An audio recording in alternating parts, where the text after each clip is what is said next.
Assalamualaikum warahmatullahi wabarakatuh. Hari ini kita akan belajar kembali tentang pemrograman berbasis web dengan menggunakan PHP. Bagi teman-teman yang belum tahu tentang metode ini, saya rekomendasikan untuk menonton video sebelumnya ya, yaitu yang metode request tahap 1.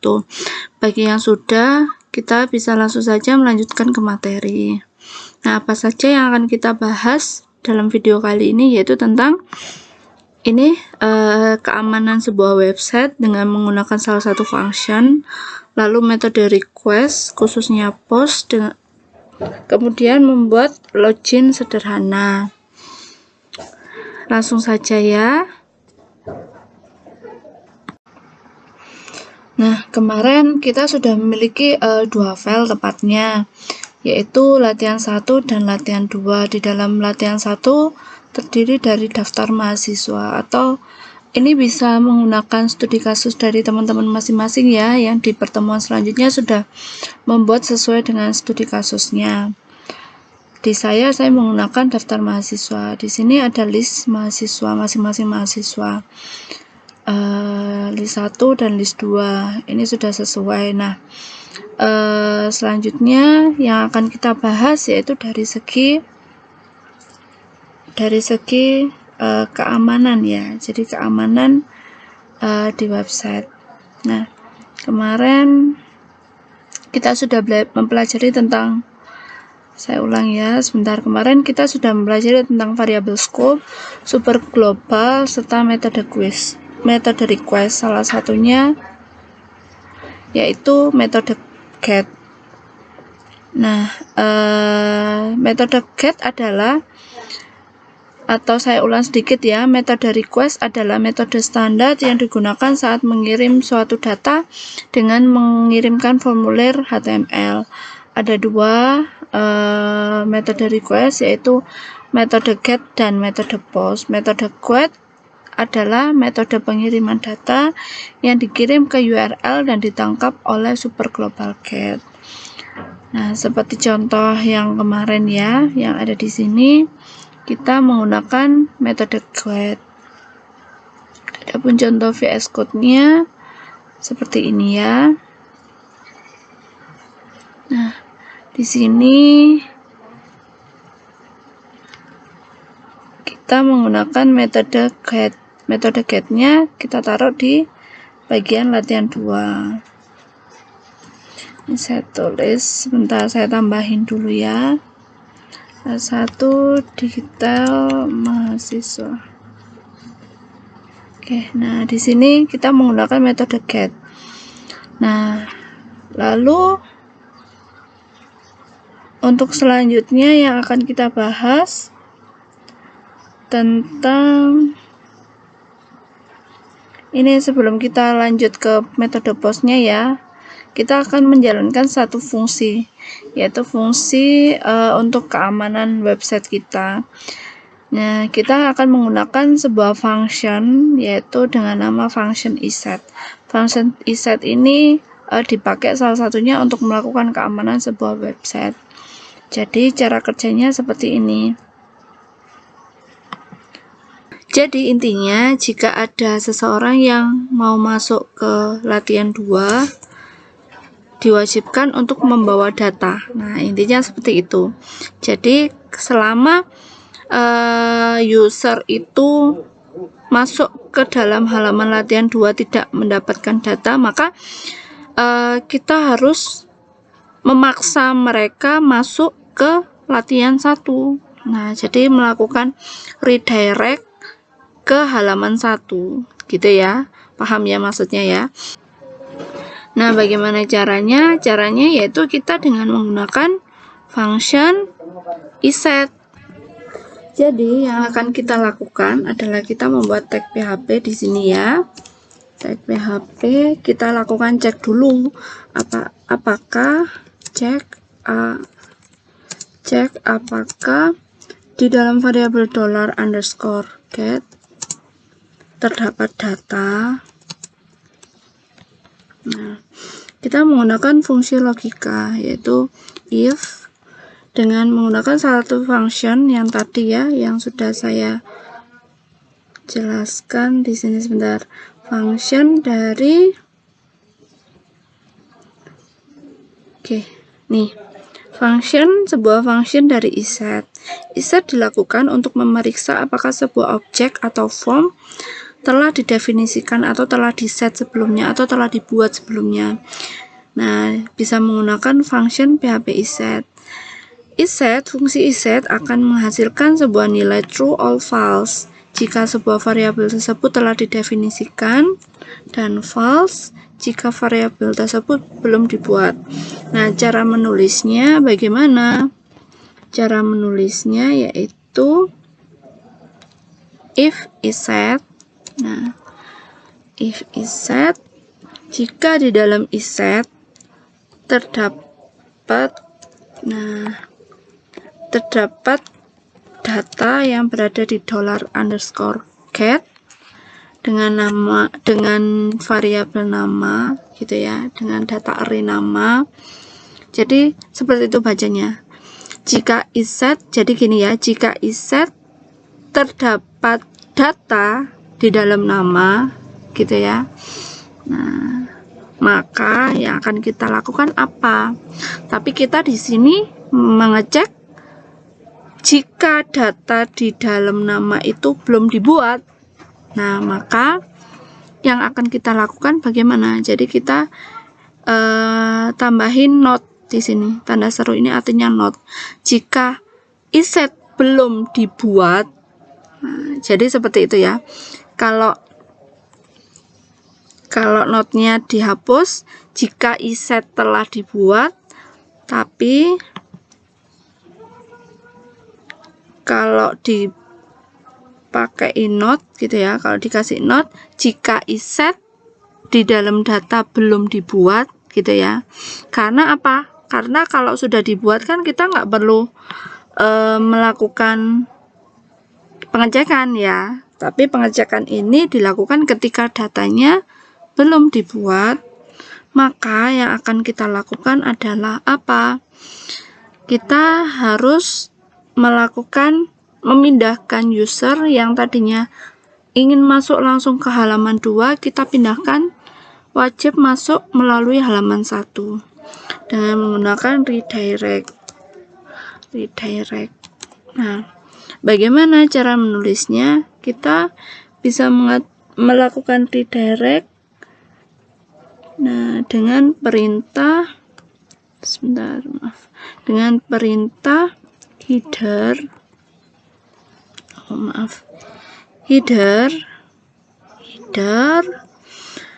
petik 2 location, L-nya besar ya, titik 2 spasi halamannya, nama halamannya apa yang mau kita arahkan. Karena kita punya halaman latihan 1.php, maka kita pakai itu ya. Kemudian kita paksa dengan perintah, kita tambahin perintah exit. Nah, perintah exit ini digunakan agar perintah ini saja yang dikerjakan, yang di bawahnya nggak usah. Baik, kalau sudah kita cek ya. Kita cek perintahnya, kita refresh dulu. Tadi jangan lupa di save ya. Oke, kita arahkan ke sini, ini jalan. Kita balik lagi, tapi kalau kita di sini langsung mengetikkan latihan 2, nah, maka user akan masuk kembali ke halaman latihan 1. Jadi user nggak bisa langsung tiba-tiba masuk ke latihan 2 seperti itu ya, bisa dipahami ya. Kalau tadi kan sebelum ada function yang tadi, sebelum kita bikin function isEt, user bisa masuk langsung ke latihan 2 tapi error karena nggak memiliki data. Nah gitu ya, tapi setelah kita tambahin dan kita lakukan redirect, maka user tidak bisa langsung tiba-tiba masuk ke halaman 2. Bisa dipahami ya. Baik, untuk selanjutnya kita akan masuk ke dalam ini sudah bisa dipahami ya, kita akan masuk ke dalam metode request push. Nah, ini kita bikin dulu ya, kita bikin dulu latihan 3.php. Ini saya hapus, kemudian ini saya tutup dulu. Nah, bagaimana caranya di dalam metode request post kita wajib membuat sebuah form, gitu ya. Karena di dalam metode request, sebentar saya buka materinya. Jadi di sini ya, metode request post. Post adalah sebuah metode pengiriman data yang dikirim ke sebuah form. Jadi kita harus membuat sebuah form gitu ya, untuk mengirim data tersebut dengan menggunakan metode post. Bagaimana caranya? Kita balik lagi ke codingannya.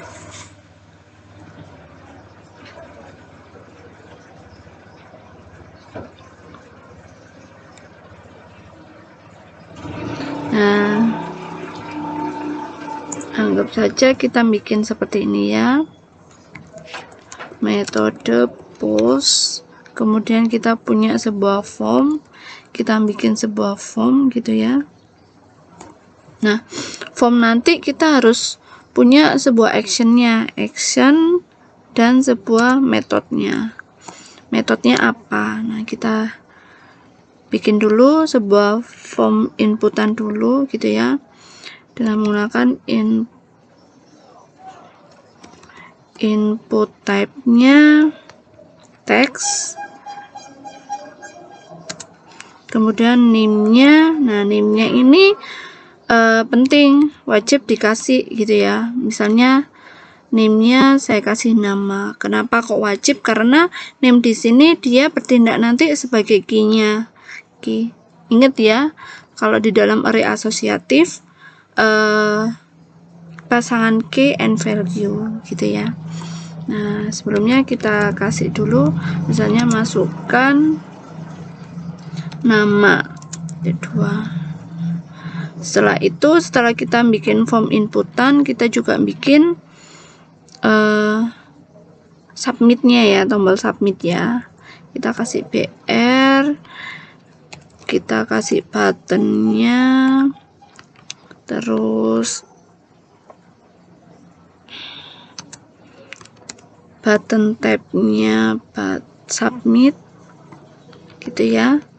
Lalu name-nya jangan lupa, name-nya juga submit.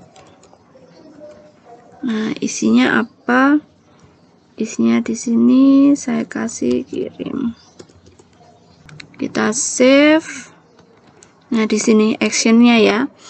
Kita bikin sebuah action. Nah, nanti setelah kita bikin seperti ini, nanti akan kita masukkan kemana?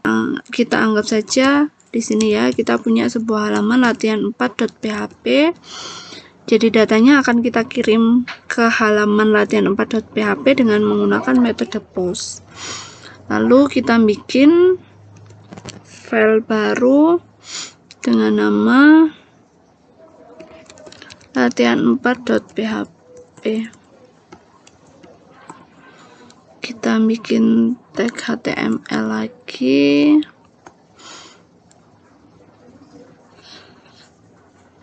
Ini ya, hasil metode post.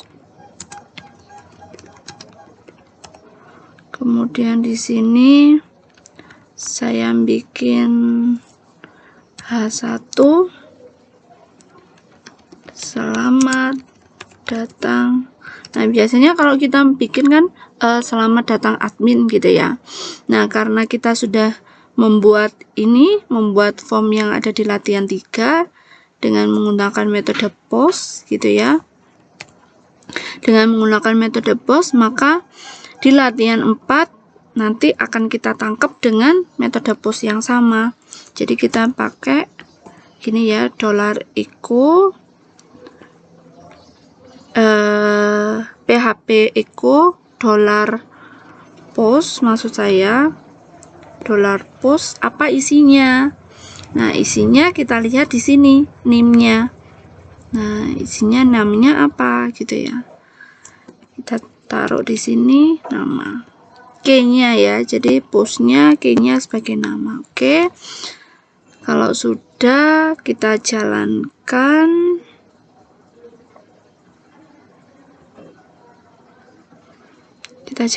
Ya, kita refresh dulu sebentar, kita jalankan.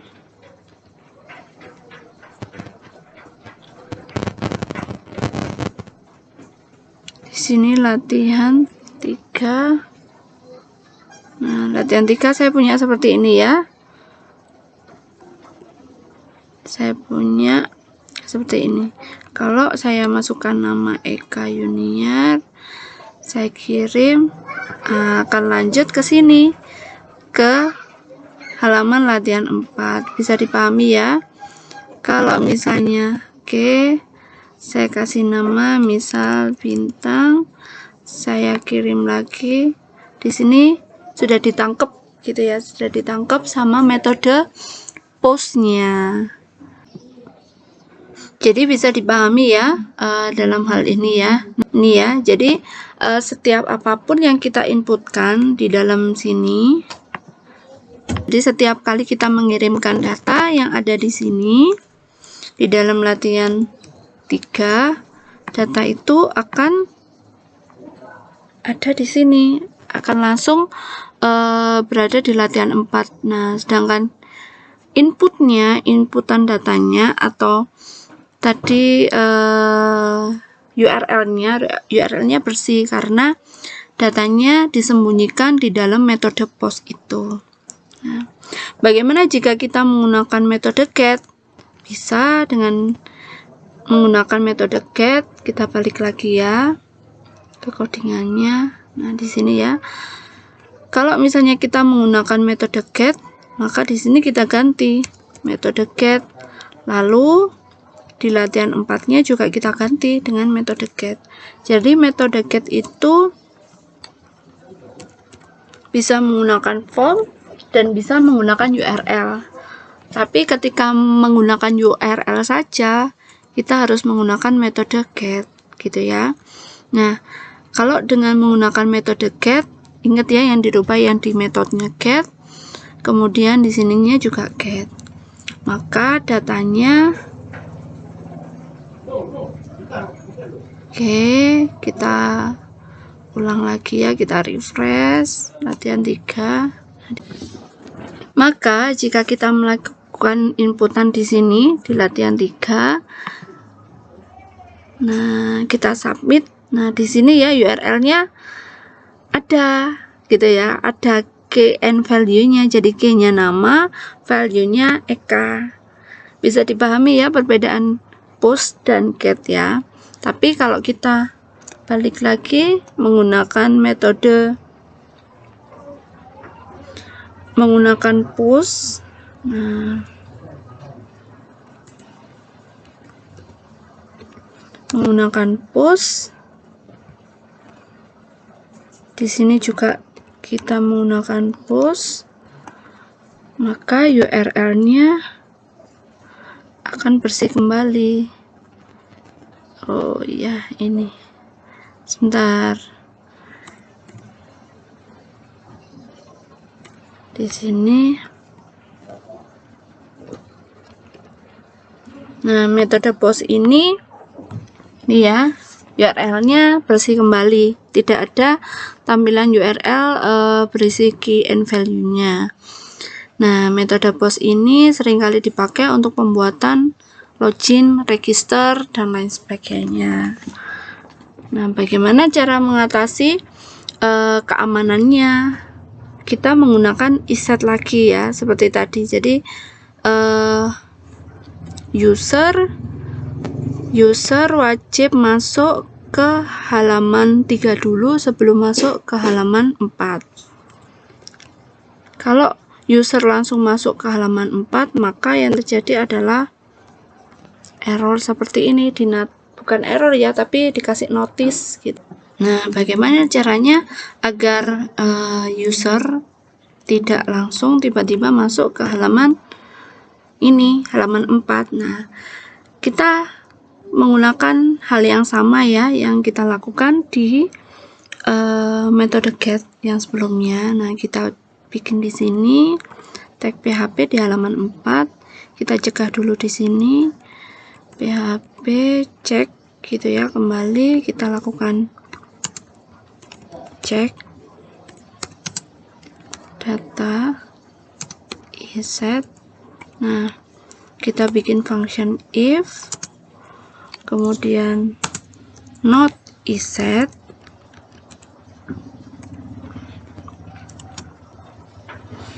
$_push. Nah, di sini saya memakai submit ya, karena meskipun ada datanya tapi belum disubmit, maka datanya belum terkirim gitu ya. Perbedaannya kalau menggunakan form. Header, lalu location lagi, location .2 spasi, halaman redirectnya kemana, latihan3.php, kemudian exit. Jangan lupa titik komanya ya. Oke, setelah itu kita save, kita balik lagi ke sini, kita refresh ya. Ini di latihan, nah, balik ke latihan 4, kita refresh. Nah, di sini langsung ya, setelah kita ketik latihan 4, mereka meredirectnya langsung balik lagi ke latihan 3. Begitu ya caranya ya. Nah, lalu ini ada satu lagi metode. Jadi bagaimana kalau pertanyaannya, jadi bagaimana kalau form action dan metodenya dihapus? Nah, ketika form actionnya dihapus, maka secara tidak langsung, secara default ya, secara default data akan dikirim ke halaman ini sendiri. Begitupun juga dengan push. Kalau pushnya ini dihapus, maka secara default metodenya akan menjadi get. Makanya saran saya bagi teman-teman wajib menuliskan metodenya apa, gitu ya. Nah, kalau misalnya di sini kita kirim di halaman ini sendiri ya, maka saya copy ini saja dulu. Kemudian ini saya taruh di sini, kita bikin. Nah, kalau kita jalankan gini ya, kalau kita jalankan dulu, ini akan ada notice. Bagaimana supaya notisnya kosong atau notisnya bersih ya, tidak ada notice lagi. Nah, kita jalankan di sini if, kita jalankan menggunakan metode PHP ya, if is set.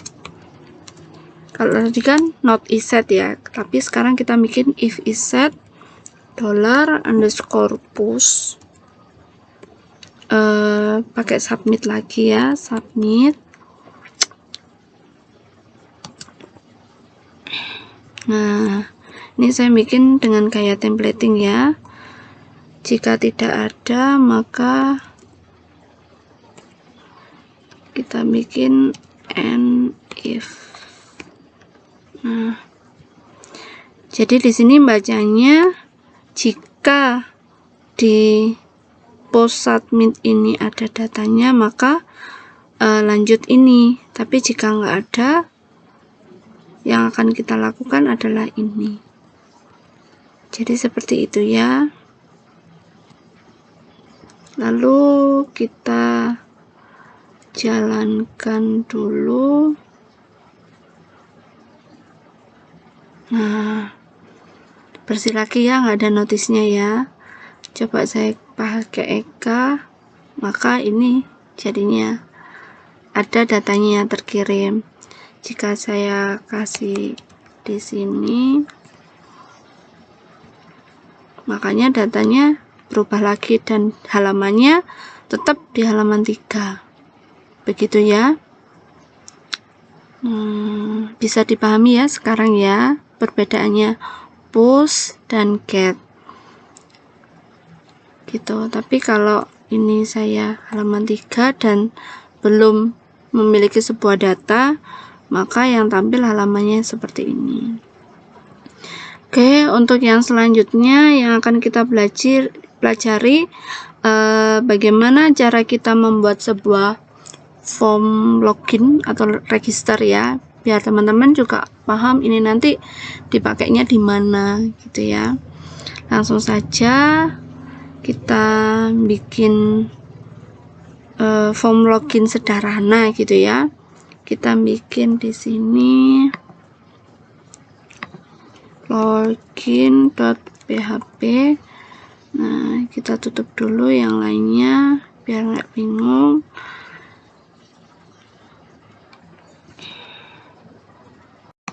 Caranya kita buka tag di sini ya. Kita punya dua halaman dulu ya. Yang pertama halaman login, yang kedua halaman admin.php. Nah, di sini yang kita pakai halaman admin dulu.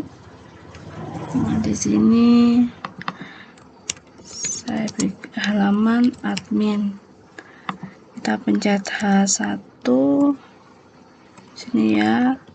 Selamat datang admin. Kemudian masuk di halaman sini. Kita masuk di halaman login. Kita bikin tag HTML dulu ya. Halaman login. Kemudian di sini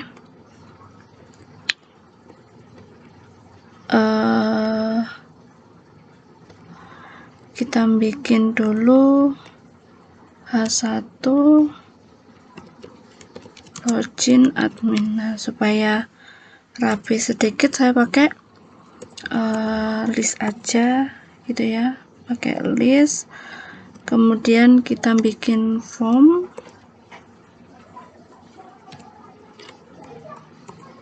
actionnya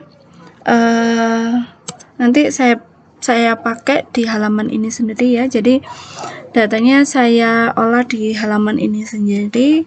Kemudian dengan menggunakan metodenya jangan sampai salah, metodenya harus pakai post karena untuk user gitu ya, untuk login wajib ya ini ya, jangan sampai konyol pakai get gitu ya. Jadi wajib pakai push. Kemudian kita bikin li, saya punya label di sini ya. Nah, label for ini digunakan untuk apa? Untuk ID ya, sebagai tanda ID ya, username. Lalu namanya username.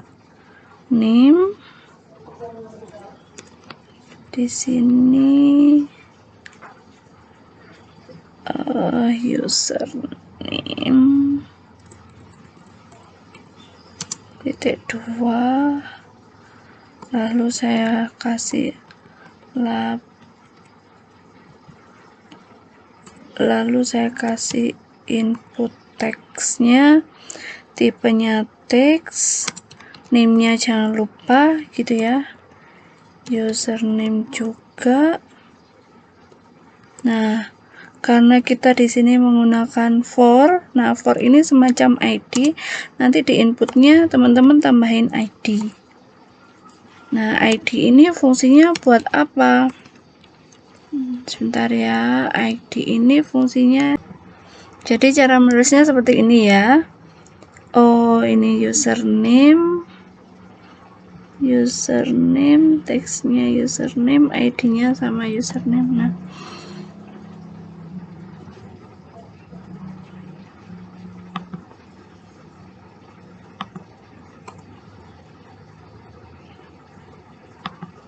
Nah, jadi kenapa kok teman-teman saya arahkan untuk menggunakan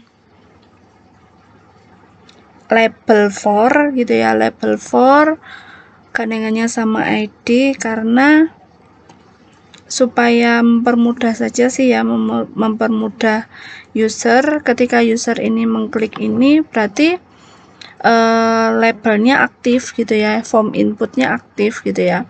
Tapi kalau tidak menggunakan for, nanti jatuhnya seperti ini. Ini labelnya milik siapa? Nah, seperti ini ya. Jadi labelnya milik siapa? Kalau secara kasat mata, oh berarti ini username-nya ya miliknya ini, input type-nya ini miliknya username ini. Tapi ketika kita klik di sini nggak ada bedanya ya. Nah, tapi kalau kita menggunakan label for username di sini, ketika kita refresh dulu ya. Nah, ketika kita refresh, kita klik yang di sini, input type-nya aktif. Jadi seperti itu ya. Ini tipsnya sedikit kalau misalnya supaya mempermudah user menggunakan program kita ya. Nah, untuk selanjutnya kita copy saja ini for-nya password, username-nya, password-nya. Nah, input text-nya juga password ya, jangan sampai salah. Name-nya juga kita menggunakan password, ID-nya juga sama password. Nah, kita save, kita jalankan. Nah, jadi seperti ini ya. Coba admin 1 2 3. Nah, jadi kalau teman-teman nggak pakai username password gitu ya, nanti ketahuan. Kalau pakainya teks gitu ya, input type-nya teks, nanti ini ya, input type-nya teks, nanti ketahuan teman di sebelah kalian tahu gitu loh ya. Oh, ini berarti passwordnya ini gitu ya. Nah, selanjutnya kita bikin LI lagi ya. LI lagi, isinya buttonnya login, tipenya submit, kemudian jangan lupa ya, name-nya juga submit. Oke, setelah kita refresh, bentar. Nah, kita refresh gini ya, kita pakai ini sudah ya, sudah jadi ya. Misal kita admin lalu 1 2 3 gitu ya. Nah, ini kelihatannya ngedip ya, karena memang prosesnya saya taruh di halaman ini sendiri. Oke, lalu bagaimana caranya? Yang selanjutnya yaitu kita bikin logiknya di sini ya. Kita bikin logiknya di sini, kita cek dulu.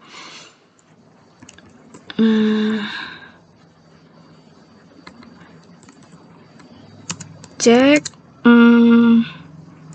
tombol submit, kemudian cek username dan password, kemudian di sini lagi kita lakukan, kalau benar ya redirect ke halaman admin, kemudian jika salah pesan error, jika salah pesan error. Nah, di sini jika benar. Oke, ini saya enter biar teman-teman nggak bingung ya. Nah, kita menggunakan cek tombol submit dulu ya. Tadi dengan menggunakan if iset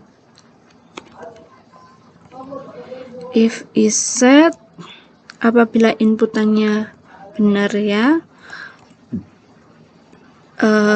apabila tombolnya sudah ditekan, maksud saya submit. Nah, if submit ini penutupnya saya taruh di sini. Oke. Nah, jika if is set, tombolnya ditekan, kita pakai if lagi ya. If, tekankan di sini ya. If, sebentar. If $_push username sama dengan, kita anggap aja yang nanti username-nya admin ya. Nah, name-nya yang di sini kita ngambilnya sesuai dengan name yang di sini ya. Admin and, jangan lupa n-nya ya. $_push password sama dengan, kita anggap aja passwordnya 123. Maka gitu ya. Nah, maka di sini, ini harusnya di sini, sebentar. Oke, maka yang akan kita lakukan adalah, apa yang akan kita lakukan jika benar? Akan kita redirect ke halaman admin. Header location titik dua sama titik 2 spasi admin.php, kemudian exit. Nah, jika salah kita menggunakan else ya. Jika salah, kita anggap aja kita punya sebuah variabel error. Nah, ini saya kasih true. Nanti setelah kita bikin seperti ini, nah, kita tampilkan di sini ya. Kita bikin sebuah paragraf gitu kan, username atau password Anda salah. Nah, jadi kalau misalnya ini kita bikin tag PHP juga. If is set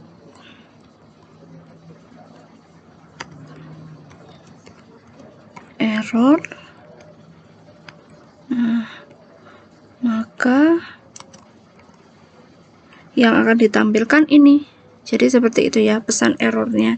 Jadi error ini akan muncul ketika username dan passwordnya salah. Jadi seperti itu ya, jika username bukan admin atau passwordnya bukan 123. Jadi seperti itu. Kemudian kita bikin tag PHP, kita end if. Nah, hasilnya seperti ini ya. Coba kita jalankan dulu. Nah, kalau sudah, kita cek admin, passwordnya 123, kemudian kita login gitu ya. Nah, kemudian kita login, masuknya ke halaman admin. Lalu kalau ke halaman ini lagi, loginnya misalnya saya terserah gitu ya, maka akan muncul username atau password Anda salah. Nah, biar ini kelihatan seperti warning, di sini kita tambahin sedikit stylenya, style error gitu ya. Saya kasih style sedikit, style, color, kasih warna red, kemudian font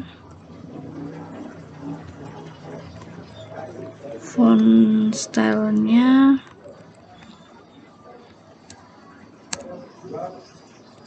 font style italic. Kita save, kemudian kita jalankan lagi di sini.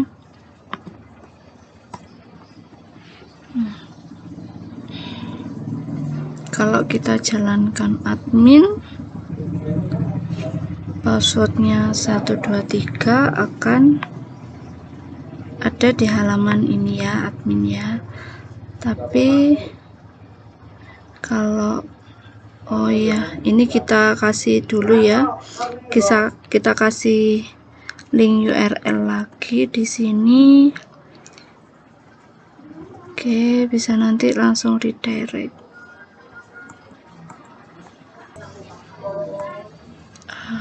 Ref halaman login.php, kembali, atau gini, logout gitu ya.